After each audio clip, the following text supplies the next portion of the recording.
Retirement isn't a lifestyle change, it's a funding change. Hello, I'm Phillip Smith, financial planner with Tidepool Wealth Strategies, guiding late career professionals into and through retirement with clarity, confidence, and purpose. Welcome to The Perfect Retirement Plan? Today, we're wading into a topic that gets surprisingly little attention, yet has some of the biggest consequences. The final 5 years before retirement, what I call the time the tide. Here's what I mean. As the tide of your career begins to recede, what's left behind is your tide pool. If you've stocked it well with enough income sources, risk buffers, and clarity, you'll thrive. But if you've waited too long or scrambled too late, that tide pool can dry out fast. This stretch isn't about getting clever. It's about getting precise. Because when the tide shifts, you want to be prepared, not scrambling with a bucket trying to scoop water back in. So in today's episode, we're walking through 5 of the most common and dangerous mistakes I see people make in the home stretch when they're getting close to retirement. And stick around, because in the second half of this episode, we'll unpack a surprising risk most people overlook and how to avoid it with a strategy you can start today. Whether you're 5 years out or just starting to think about your exit plan, this one's for you. Let's map out the path and kick it off. Mistake number 1, getting aggressive too late. If I had $1 for every time someone said, I need to catch up, so I'm cranking my portfolio back into high gear. Boy, I could fund a few retirements just off that alone. I mean, that's hyperbole, but you get the point. Here's the deal. Trying to supercharge your investments 5 years before you need them is like pouring jet fuel into a Toyota Camry. It might go faster for a couple seconds, but the engine is not built for that kind of heat. Now, let's say you've been conservative during your career. Maybe you've had 40% stock exposure and 60% bonds and cash. And suddenly, with retirement looming, you decide it's time to crank it up to 90% stocks because you need the growth. I get the instinct, but let's run the math on that. If your portfolio drops 25% 2 years before retirement because you shifted into something riskier, how do you feel about sticking to the plan? Are you still going to retire on schedule, or are you pushing it back another year or two? This kind of thing happens all the time. And let me just say, from one former enlisted Marine to the next ambitious type out there, adrenaline is not a strategy, not on patrol, and not with your nest egg. A better move? Focus on consistency. Optimize what you can control, like savings rate, tax efficiency, and smart diversification. Leave the Hail Mary throws to the guys out there playing on the gridiron on Sunday. Okay, mistake number 2, ignoring the sequence of returns. Here's a retirement killer no one sees coming until it's too late. Sequence of returns risk. Quick definition, sequence risk is the danger of experiencing poor investment returns right around the time you begin withdrawing from your portfolio. It's not just how much your investments earn over time, it's when they earn it.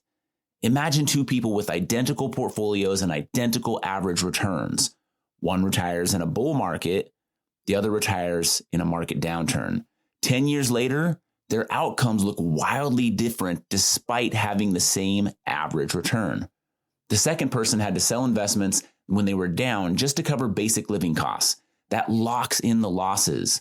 Those dollars don't have a chance to recover once they're spent. And here's the kicker. Most people don't build a buffer for that. They go from working full time to pulling from their investments with no cash reserve, no short-term income plan, and no flexibility. If you're 5 years out, now's the time to build what I call shock absorbers, a combination of cash reserves, flexible spending plans, and even pre-retirement part-time work. These things can help you avoid yanking money out of your accounts at the worst time. Think of it like this. You're wading through the tide pool of retirement planning. The rocks are slippery in that first stretch. Sequence risk is a wave that can knock you down if you're not anchored. Don't let it. All right, mistake number 3, overestimating your retirement paycheck. People love to say they'll spend less in retirement. We won't have the mortgage anymore. We'll eat out less. We'll travel cheap. Let me tell you something. You won't. Okay, maybe that's a little harsh. Let me rephrase it. Most people don't spend way less, especially in their first 10 years of retirement. It's just statistically proven. In fact, many people actually spend more for the first few years. You know why? Because retirement starts out like a honeymoon. And honeymoons usually don't happen in your backyard with sandwiches from home. You go see the grandkids. Sorry, this is not honeymoon, but in retirement, you go see the grandkids, you buy the RV, you join that wine club in the Willamette Valley, and you start fixing up the house now that you're home because you can actually see that it's falling apart. The problem is many retirement plans assume your expenses drop like a rock, but you still have health insurance premiums, property taxes, gifting goals, and that second car that won't live forever. Your real budget may look a lot like your working budget did. Here's what I tell clients. Retirement isn't a lifestyle change. It's a funding change. You go from earning income to managing income. So the goal isn't to cut everything. The goal is to fund the life you actually want. So I'll say it again. Retirement isn't a lifestyle change. It's a funding change. Build a retirement spending plan that reflects reality, not wishful thinking. Mistake number 4, waiting too long to deal with taxes. Taxes, everyone's favorite. Let's go ahead and say this one together. The IRS is not your retirement partner. This one gets personal for a lot of people. You spend 30 plus years building up pre-tax accounts like your 401k or your traditional IRA. You feel good about deferring taxes. Deferring. And then you hit retirement, turn on Social Security, and the IRS shows up with a little smirk and a big calculator. The last 5 working years are your final window to make strategic moves, especially if you're still in your peak earning years but expect a future dip in income.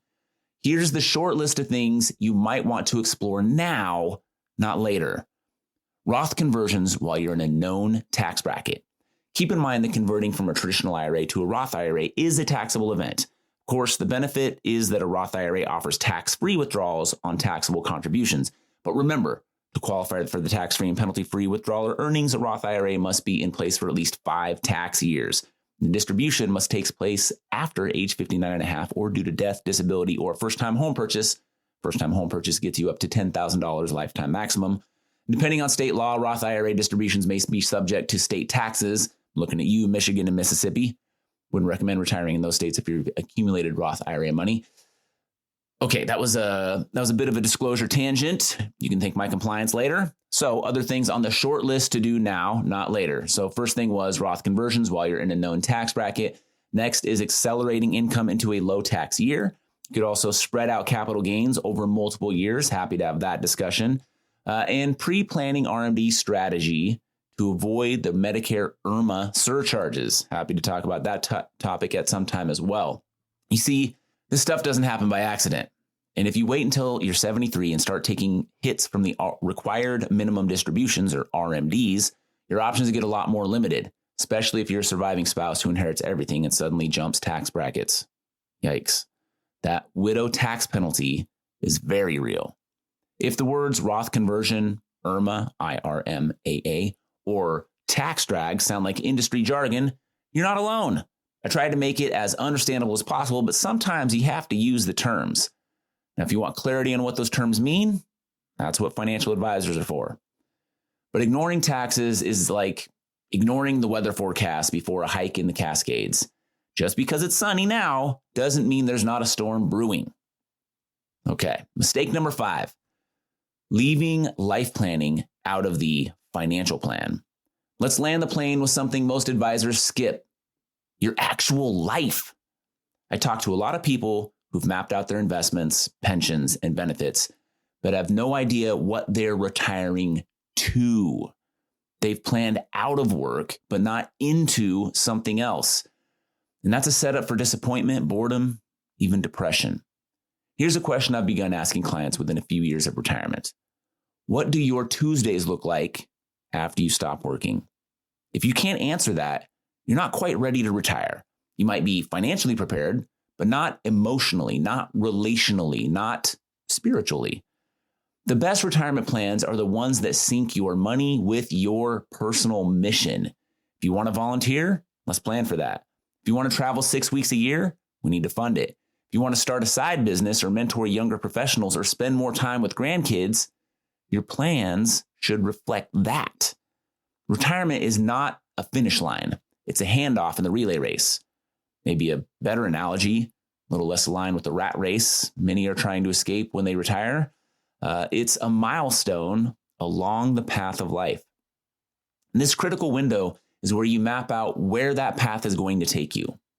And by the way, doing nothing is a choice too, but it usually doesn't age well. All right, let's bring it home. The final 5 years before retirement are critical. I'm talking red alert, decision heavy, high leverage years. But critical does not have to mean stressful.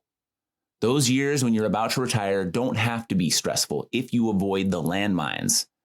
So let's take some action on this. First, review your current investment risk. Are you trying to play catch up too late in the game? Next, stress test your plan for sequence of return risk and downturns. Then, build a retirement budget based on real life, not assumptions. I'd also strongly suggest getting a tax plan in place now, not after retirement. And a final action, more of a thought, start shaping a life plan that gives your retirement purpose. And if you don't know where to start, talk to someone. You don't have to time this tide alone. Then hey, if this podcast has helped you think differently about your retirement, consider subscribing and sharing it with someone else who might be in that critical window too. Thanks for listening. And remember, it's not about having the smartest financial advisor, the most money saved, or the highest probability of retirement success. The perfect retirement plan for you is the one you act on. It's disclosure time. This podcast is intended for educational purposes only, should not be used for any other purpose. The views depicted in this material should not be considered specific advice or recommendations for any individual, are not intended to be financial, tax, or legal advice, and do not represent Tidepool Wealth Strategies or Cetera Advisor Networks, LLC. For a comprehensive review of your personal situation, always consult with a financial, tax, or legal advisor. Neither Cetera nor any of its representatives may give legal or tax advice. Our office address is 450 Country Club Road, Suite 350, Eugene, Oregon 97401. Securities and advisory services are offered through Cetera Advisor Networks, LLC, a broker-dealer, registered investment advisor, and member of FINRA and SIPC. Cetera is under separate ownership for any other named entity. Whew.